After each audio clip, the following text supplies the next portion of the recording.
పేరు Ashish.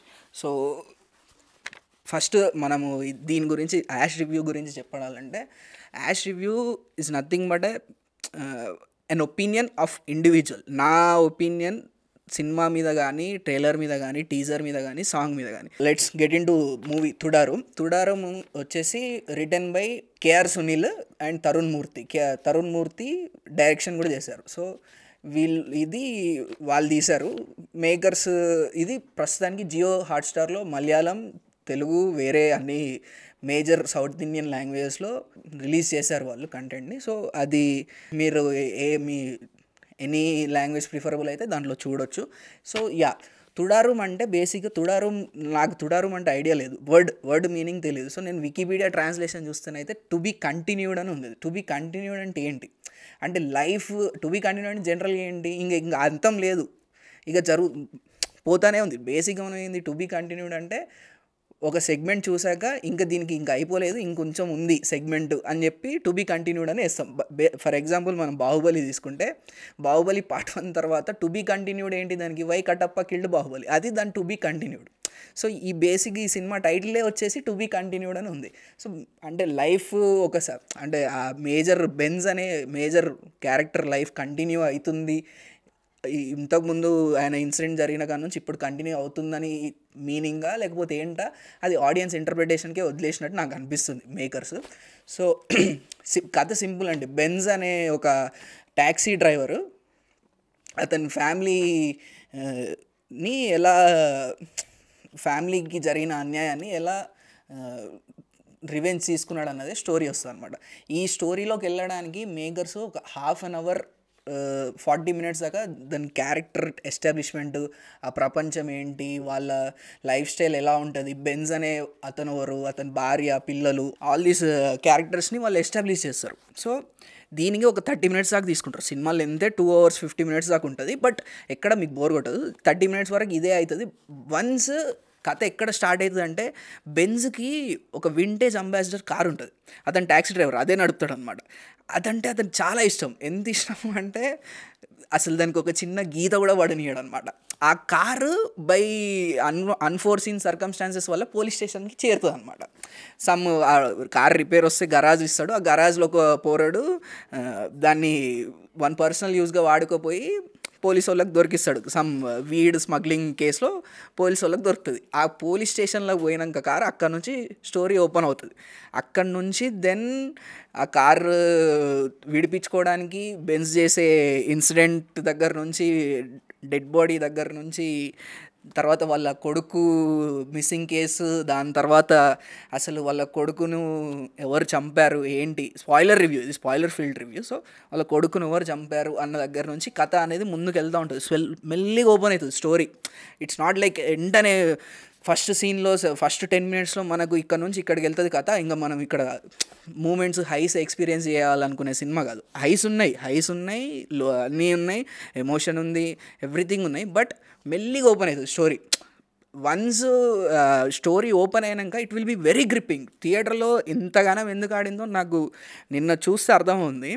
Very gripping ఉంది cinema. It's not like ఏమంటారు, మనం అంటాం కదా జనరల్గా మలయాళం మూవీస్ అంటే కొంతమంది క్రిటిక్స్ ఒపీనియన్స్ ఉంటాయి. ఏముంటాయి క్రిటిక్స్, ఆడియన్స్ కానీ స్లో ఉండదు సినిమా, సోది ఉంటుంది సినిమా అట్లా.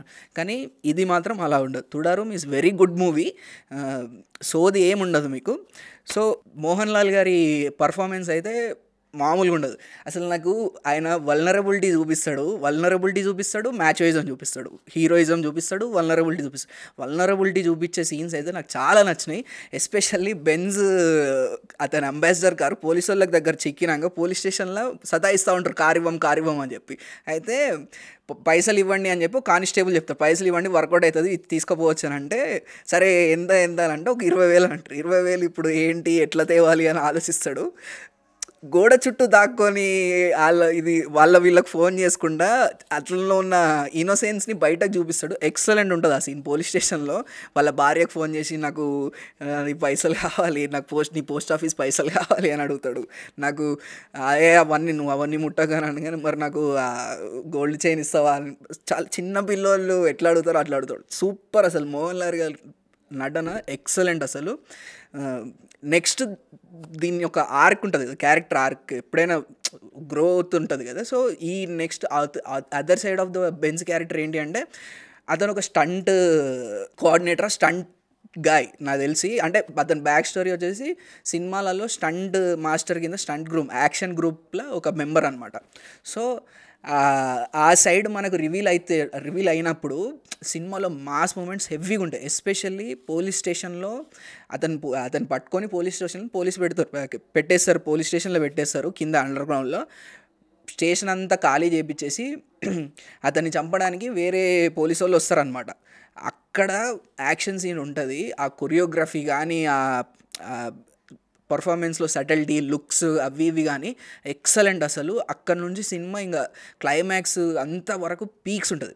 అసలు క్లైమాక్స్కి వచ్చాక మనకు అర్థమవుతుంది అసలు ఈ సినిమా దీని గురించా, ఇదా థీమ్ పాయింట్. ఆనర్ కిల్లింగ్ అనేది ఇంత ఉందా ఇండియాలో సిస్టమ్, ఇంత డెమోక్రటిక్ అడ్వాన్స్డ్ ఏఐ ఇండ్యూస్డ్ సిస్టంలో still people are killing each other for honour అనే మాట మీద ఇంకా జనాలు చంపుకుంటారు. ఇన్ని లాస్ట్లో వేస్తారు makers 35,000 of some odd cases register అవుతాయి. 35,000 ఆఫ్ ఆనర్ కిల్లింగ్స్ జరుగుతాయి, కానీ 90 కేసులు సమ్వాట్ రిజిస్టర్ అవుతాయి. ఇంకా మిగతా ఏవి కావు అని అంటే దెన్ ఐ రియల్లీ ఓకే, ఈ మూవీ గురించి చాలామందికి తెలియాలి. ఎందుకంటే స్టిల్ సిస్టంలో ఇలాంటి ఒక లోపం ఉంది అని చెప్పి అందరూ చూడాలి అని చెప్పి ఈ సినిమా రివ్యూ ఎంచుకున్నాను నేను. నెక్స్ట్ వచ్చేసి ఇంకా మూవీలో పర్ఫార్మెన్స్ వచ్చేసి మోహన్ లాల్ గారు. ఇంకా villain character writing Malayalam cinema writing same ఉంటాయి. అంటే విలన్ అంటే మనం జనరల్గా డైరెక్ట్ మనం తెలుగు సినిమాలలో చూస్తే చూడంగానే ఫస్ట్ సీన్లోనే వీడు విలన్ రా అని మనకు అర్థమవుతుంది. కానీ ఈ సినిమాలో ఫస్ట్ విలన్ అని ఒకళ్ళని అనుకుంటాం మనం, బెన్నీ అని చెప్పి ఒక నార్మల్ ఎస్ఐ క్యారెక్టర్ వాళ్ళని అనుకుంటాం. కానీ మెల్లిగా పోతున్న కొద్దీ జార్జ్ అని ఇంట్రడ్యూస్ చేస్తారు. జార్జ్ మంచి ఇంట్రడ్యూస్ చేస్తారు. ఫస్ట్ స్టేషన్లో ఉన్న పోలీసు వాళ్ళు కూడా బెంజుకి చెప్తారు, జార్జ్ సార్ దగ్గరికి వెళ్ళు, నీ పని అయిపోతుంది, నీ కార్ వచ్చేస్తుంది అని చెప్పి పోతాడు. అట్లనే పోతాడు. మనకు ఆటోమేటిక్గా జార్జ్ అనే వ్యక్తి మంచోడు అనుకుంటాం. కొంచెం బెంజుతోని వాడు కొంచెం ట్రావెల్ చేస్తాడు, అక్కడ నుంచి ఇక్కడికి ట్రావెల్ చేస్తున్నప్పుడు పోతున్నప్పుడు అబ్బా వీడు అస్సలైన విలన్ రా, వీడు రా, అసలు చాలా దారుణమైన మనిషిరా అని చెప్పి మనకు అర్థం. మెల్ల ఒక లేయర్డ్ రైటింగ్ అనమాట ఇది. అంత ఓపెన్ చేయగానే ఇది వీడు, ఇది ఏ, ఇది బి అని చెప్పకుండా లేయర్ పీల్ పోతున్నా కొద్దీ పీలింగ్ చేస్తున్నా కొద్దీ సూపర్. అసలు ఈ రైటింగ్ మనం తెలుగు సినిమాలో తీసుకొస్తే కానీ మనం ఇంటర్నేషనల్ కాదు ఇంకా యూనివర్సల్ స్టాండర్డ్స్కి వెళ్ళిపోవచ్చు మనం. సో ఇది స్క్రీన్ ప్లే రైటింగ్ వచ్చేసి. Next technical aspects, cinematography, editing, music, sound design 3 elevate చేశాయి మూవీలో ఉన్న ఎమోషన్ని. అంటే ఇప్పుడు నార్మల్గా మనం విక్రమ్ సినిమా చూస్తే అనిరుద్ మ్యూజికే మీకు గుర్తొస్తుంది, కానీ ఈ సినిమాలో మీకు జేక్స్ బిజాయ్ మ్యూజిక్ గుర్తుకు రాదు. That is actually win. అది విన్ కాదు అన్న, అనిరుద్ కొట్టింది విన్ కాదని అనట్లేదు. అనిరుద్ కొట్టింది ఇండివిజువల్ పీస్ ఆఫ్ మ్యూజిక్ కింద సూపర్ ఉంది అది. బట్ యాజ్ ఎ మూవీకి హెల్ప్ అయ్యే మ్యూజిక్ కింద తుడారుం జేక్స్ బిజాయ్ కొట్టింది వెరీ ఎక్సలెంట్ మ్యూజిక్. అంటే మనకు అది రిజిస్టర్ అవుతుంది సబ్ కాన్షియస్ లెవెల్గా. ఎడిటింగ్ కూడా అదేవిధంగా, editing, camera work, costume design, production design, everything perfect సింక్లో ఉంటాయి. మీకు అది డిస్టర్బెన్స్ కలిగదు బేసిక్గా. సో దట్ ఈస్ యాక్చువల్లీ నా ఫిలాసఫీ ప్రకారం. నువ్వు ఏదైనా నోటీస్ అవ్వకుండా అది బాగుంది నీకు అనిపిస్తే that is excellent work. Cameraman did his work well, editor did his work well, production designer, costume designer, sound designer, everybody did their job excellent. So అందుకే అది అంత ఫ్లో. 2 hours 50 minutes సినిమా కూడా మీకు బోర్ కొట్టకుండా అంతసేపు చూశారు అని అంటే, థియేటర్లో చూశారు జనాలు, 200+ crores హైయెస్ట్ గ్రోసింగ్ మలయాళం ఫిలిం అండి ఇది. సో చూశారు కాబట్టి వాళ్ళందరూ సింకులు ఉన్నారు కాబట్టి అదంతా అయ్యింది. సో దిస్ ఈజ్ ఇట్ అండి. ఇంకా this is about Thudarum Mohanlal గారి సినిమా రివ్యూ, యాష్ రివ్యూ. మరొక ఎపిసోడ్లో మరొక వీడియో రివ్యూతోని మళ్ళీ మీ ముందుకుంటా. అంతవరకు ప్లీజ్ వాచ్ మహామాక్స్ ఛానల్, ప్లీజ్ సబ్స్క్రైబ్, ప్లీజ్ మీకు ఈ వీడియో కానీ నచ్చినట్టయితే లైక్, షేర్.